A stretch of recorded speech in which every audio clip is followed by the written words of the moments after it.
let me introduce myself. My name is Macrina Ngambut. You can call me Anggun. I'm from class 11F. So in this video, I want to tell you guys about the hortatory exposition text, about the definition, the purpose of the text, the language features, the structure, and the last one is the examples of the text. So let's get started. Okay guys, we start from the definition of hortatory exposition. Hortatory exposition is a type of text that aims to influence the reader or listener to do something or have a certain opinion about an issue.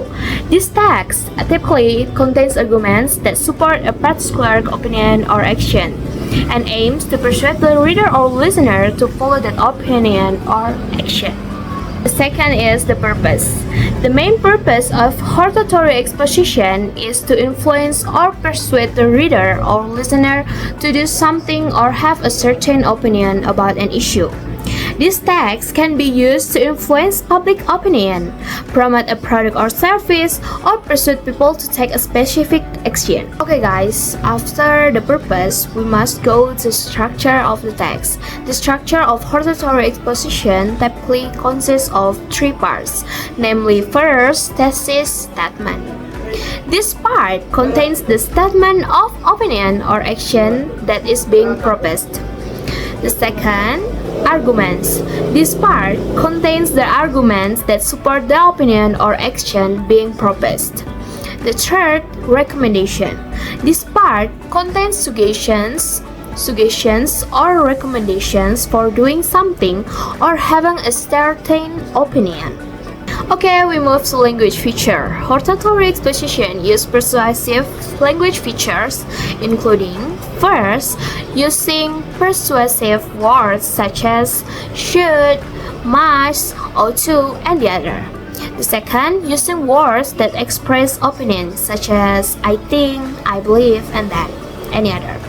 Third, using effective and persuasive sentence. The fourth, using rhetorical devices such as rhetorical questions, metaphors, and then any others. Okay, we talk about the example of the text or the example of hortatory exposition text. The title of my example hortatory text is Should Students Use Mobile Phones in Class? Students should not be allowed to use mobile phones in class. Firstly, mobile phones can be a distraction and disrupt the learning process.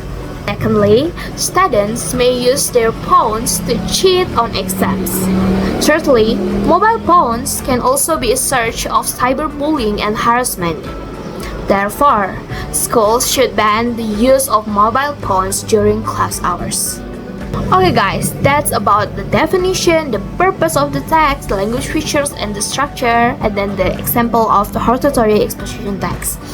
Now we will analyze about everything that has in my example of the text. The analysis, the text above is an example of hortatory exposition because it aims to influence the reader to have a certain opinion about the use of mobile phones in class.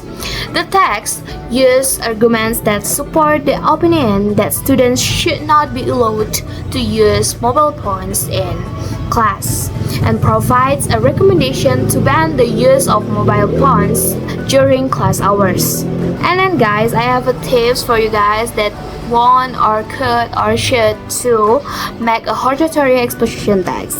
What the tips? Here we go, we listen.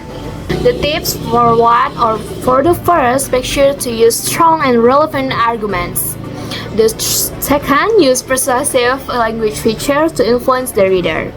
And the third, provide clear and specific recommendations.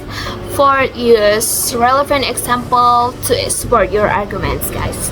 Okay guys, that's all from me about the hortatory exposition text, from the definition, and then the purpose, and the language features, structure of the text, example, tips, and analysis about the hortatory exposition text. I hope you guys understand what I say, and have a nice day!